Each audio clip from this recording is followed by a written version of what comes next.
అందరికీ నమస్కారం. శ్రావ్య గారు ఓకే టీవీ తరఫున మంచి చర్చ కార్యక్రమం పెట్టడం జరిగింది.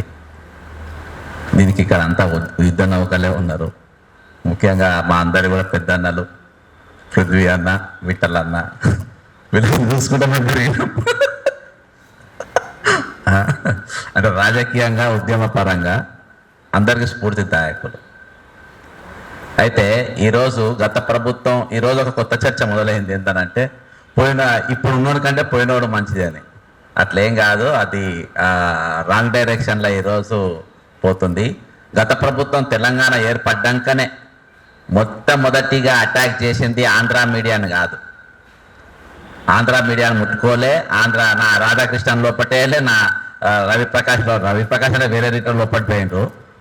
రామోజీని వేలే, ఎవరిని వేసిన వాళ్ళు ఎవరంటే ఫస్ట్ తీర్మాన్ మల్లయ్యను, రఘును, దాసరి శ్రీనివాసు, మైపాల్ యాదవ్, ఆర్ముల శ్రావ్యాను, ఇక విఠల్ అన్న పైన, పృథ్వీ అన్న పైన ఇక కేసులు ఎన్ని పెట్టిందంటే అన్ని పెట్టింది. ఇక చెప్పనికి లేదు.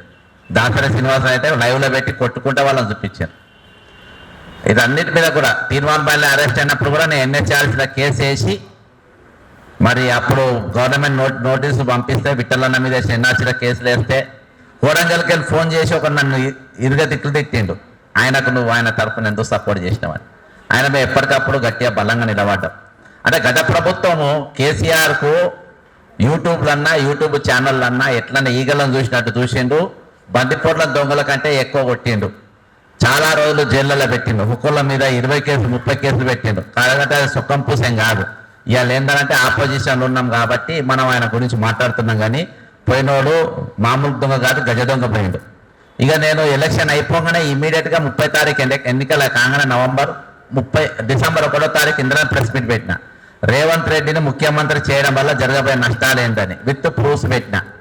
చేసింది. ఇవాళ అదే జరుగుతుంది. ఇవాళ అదే రౌండ్ టేబుల్ పెట్టుకున్నామని అంటే ఆ రోజు జరిగింది మేము ముందు చెప్పినాం, పసిగట్టి చెప్పినాం కాబట్టి ఈరోజు అదే జరుగుతుంది. జరగబోయేది కూడా అదే. ఇక ఒకటి, తెలంగాణ ప్రభుత్వం ఎవరు ఏర్పడ్డా కానీ మీరు ముఖ్యంగా దృష్టి పెట్టుకోవాల్సింది ఏంటంటే ఆంధ్రజ్యోతి కానీ లేకుంటే అక్కడ ఉన్న హెచ్ఎంటీ ఇంకా వేరే TV5 కానీ అవన్నీ కూడా మీకు అడ్వర్టైజ్మెంట్ ఇస్తేనే వార్తలు రాస్తారు. కానీ యూట్యూబ్ వాళ్ళు అడ్వర్టైజ్మెంట్ ఇవ్వకుండా రాస్తుంటారు. ఎందుకంటే వాళ్ళ కంటెంట్ కావాలి, డైలీ మేము మార్కెట్లు ఉండాలి, డైలీ ప్రజలు ఒక ఛానల్ కాదు కింది మీది పోతే కంటెంట్ ఉంటేనే చూస్తా, కంటెంట్ కూడా చూడాలని చూడరు. అసోంటిది రేవంత్ రెడ్డి సర్టిఫికెట్ ఇవ్వడం వల్ల యూట్యూబ్ ఛానళ్ళు పడిపోవడం పెరిగిపోవడం అనేది కాదు. కాకపోతే వీటి గురించి ఈ మధ్యలో మరి చిల్లరగా మాట్లాడుతుండు. ఒకటి, ముఖ్యమంత్రి కుర్చీని అవమానపరుచుకుంటుండు. ఏంటంటే నా అటువంటి చిల్లరగాని కూడా సీఎంలు చేసిండ్రు కాబట్టి ఈ పోస్టు గుంపు మేస్త్రి అంటాడని ఆయన పోస్ట్ ఆయననే కించపరుచుకుండు. ఆయనే కించపరుచుకుండు. ప్రైవేట్ స్కూల్ టీచర్లు అంట, మళ్ళీ ఇంటర్ ఫెయిల్ అయిన వాళ్ళంతా ప్రైవేట్ స్కూల్ టీచర్లు అంట. ఇక్కడ రౌండ్ టేబుల్ పెట్టి ఒక్కళ్ళని చదివిస్తే ఆయన కంటే ఎక్కువ అంట ఎంఏ బీఈడి, ఎంఏ బీఈడి, పిహెచ్డీలు చదివిన ప్రైవేట్ స్కూల్లో అవకాశాలు దొరకక వాళ్ళు అంటున్నారు. ఇక అట్లా చాలా మంది గురించి యూట్యూబ్ ఛానళ్ళ గురించి నిన్న ఏం మాట్లాడని తెలుసు. ఈ విధంగా అనేకమైన చిల్లర మాటలు, చిల్లర చేష్టలు, అంటే ఆయనకు ఏదైతే అర్హత లేదో, అర్హత లేకుండా కానీ వచ్చినటువంటి పదవి కాబట్టి ఆయన అట్లా ఢిల్లీని మేనేజ్ చేస్తుండు. నాకు అన్నిటికంటే బాధాకరంగా, నేను కాంగ్రెస్ పార్టీలో మళ్ళీ వాపసు పోవాలంటే నాకు 5 నిమిషాల పని కాదు. కానీ నాకు అన్నిటికంటే బాధ ఏమైందంటే ఏమైంది కాంగ్రెస్ పార్టీ కానీ నాకు అలా బొబ్బుద్ది అవుతలేదు, అసలు దిక్కుగా చూడబుద్ధి అవుతలేదు. ఎందుకంటే బంగారు లక్ష్మణ్ గారు పాప ఎట్లుండో కానీ ఆయన tehelka.com మొన్న ఆఫీస్కి పోయింది లేదు, నాకు లంచం ఏమన్నది లేదు, వాళ్ళు వచ్చి ఇచ్చింది లేదు, ఏదో దొరికింది అయిపోయింది. కానీ రేవంత్ రెడ్డి సంచులలో పైసలు తీసుకొని నోట్ల కట్టలు పెట్టుకొని ఎమ్మెల్యే ఇంటికి పోయి గంటలు ముచ్చట పెట్టి పైసలు లెక్క పెట్టుకుని ఇచ్చిన వాళ్ళకి కాంగ్రెస్ పార్టీ ఎట్లా చీఫ్ మినిస్టర్ ఇస్తుందప్ప? నీ కాంగ్రెస్ పార్టీ ఎథిక్స్ ఎక్కడిది? ఇంకా మీ గురించి ఎథిక్స్ గురించి మాట్లాడే అర్హత కాంగ్రెస్ పార్టీకి ఉందా? అందుకనే నేను కాంగ్రెస్ పార్టీలో జాయిన్ అవుతలేను, వెనక బోని కూడా ఎత్తలేదు. కాంగ్రెస్ పార్టీకి ఎథిక్స్ గురించి కానీ సిద్ధాంతాల గురించి కానీ మాట్లాడే హక్కు లేదు. ఇవాళ రాహుల్ గాంధీ గారు మాట్లాడతారు, ధ్రువ రాటేను లేకుంటే ఆకాష్ బెనర్జీని ఆ ఛానల్ మోడీ అనగదొక్కనికి చూస్తుండు, తీసేయనికి చూస్తుండు. మరి ఇక్కడ రేవంత్ రెడ్డి ఏం చేస్తుంది? మరి ఇక్కడ రేవంత్ రెడ్డి ఏం చేస్తుంది? రేవంత్ రెడ్డికి అధిష్టానం నరేంద్ర మోడీ అడుగుజాల నడుస్తుందా, లేకుంటే రాహుల్ గాంధీ ఆదేశానుసారంగా ఆయన నడుస్తుందా? ఆయన యూట్యూబ్ ఛానల్ తొక్కనికి చూస్తే ఈయన యూట్యూబ్ ఛానల్ చొక్కనికి చూస్తున్నాను ఇక్కడ ఆలోచన వస్తుంది. కాబట్టి రేవంత్ రెడ్డి గారు ఒకసారి కరెక్ట్గా మీరు దృష్టి పెట్టుకోవాలి. చివరికి ఏం చెప్పాలి అంటే అన్ని విషయాలు అన్నలు చెప్పి నేనేం చెప్పా, కేసీఆర్ అంటే మొగోని మునగాని అయితే నువ్వు కాదు. కేసీఆర్ నేను ముఖ్యమంత్రి పదవికి వెళ్ళిపోతానని ఎప్పుడు అనుకోలేదు.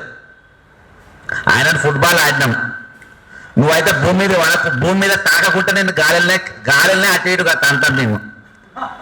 కేసీఆర్ అయినా భూమి మీద మధ్యలో పడ్డాడు కానీ నేను భూమి మీద పడకుంటే అటు ఇటు తంటాం. అర్థమైందా? ఎందుకంటే నీ పోస్టు నీ చేతుల్లో లేదు. మేము గట్టిగా అనుకుని నువ్వు దిగిపోతావు. పెద్ద పనే కాదు ఇది. నీ దగ్గర ఉన్న మంత్రి పదవులు అందరూ కూడా తెలుసు.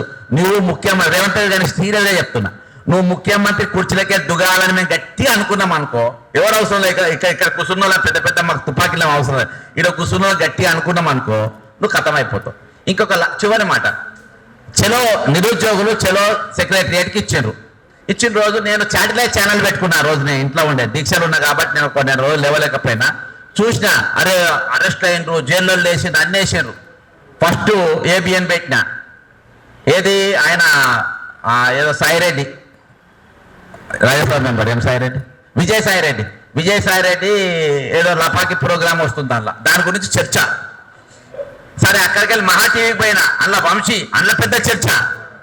తర్వాత ఏబీ టీవీ, అందులో ఈ లపాకి చర్చనే. 3 ఛానళ్ళలో చర్చ జరుగుతుంది. నేను లైవ్ పెట్టినా ఫేస్బుక్లో. అరే 3 ఆంధ్రాలో గంటన్నర అచ్చా 7 to 8:30 వరకు నడుస్తుంది. ఇది చాలా ఇంపార్టెంట్ ఛానల్ కాబట్టి మళ్ళీ హాఫ్ అన్ అవర్ ఎక్స్టెండ్ చేసిండ్రు లపాకి చర్చ గురించి.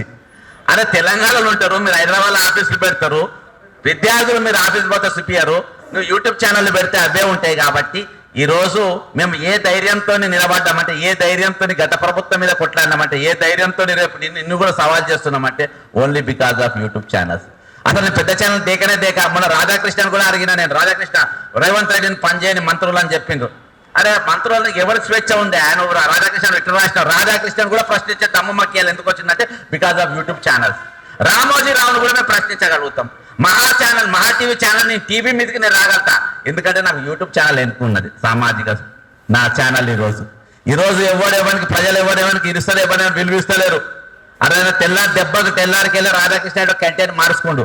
ఈరోజు యూట్యూబ్ ఛానళ్ళ వల్ల ఈరోజు ప్రేక్షకులు కానీ ప్రజలు కానీ ప్రశ్నించేటోళ్ళు కానీ ఈరోజు శాసించే స్థాయికి వచ్చిండు. ఎవరి ఇటువంటి పెద్ద ఛానళ్ళను వాళ్ళు ఇలా బ్రోకరిజం వేసుకొని బతకాల్సిన అవసరం ఉంది, ఎందుకంటే బికాస్ ఆఫ్ యూట్యూబ్ ఛానల్. కాబట్టి ఏమైనప్పటికీ ఈరోజు రేపు మనం అనుకుంటున్నాం కేసీఆర్ పోయిండు, రేవంత్ రెడ్డి ఎవడు వచ్చినా సిండికేట్ పాలిటిక్స్, ఎవడు వచ్చినా కానీ దొంగలే పుడతారు ఇక్కడ. అన్నిట్లలో అందరికీ వాటాలు. జై తెలంగాణ, అమరవీరులకు జోహార్లు.